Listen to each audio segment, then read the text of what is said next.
So guys, we have our video on the timeline, and on the right side you can see the audio level.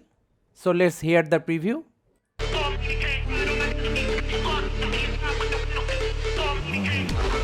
See, the audio is going over the roof. So how to adjust the audio?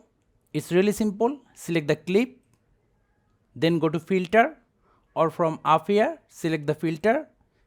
Then on the filter section click on this plus icon, then search for gain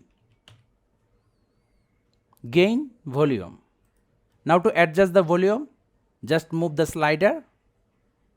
See, on the right side the level is dropping, and if you want to increase the level, just move the slider up. So guys, that's how easily we can adjust the audio in Shotcut. Thank you guys for watching. Have a good day.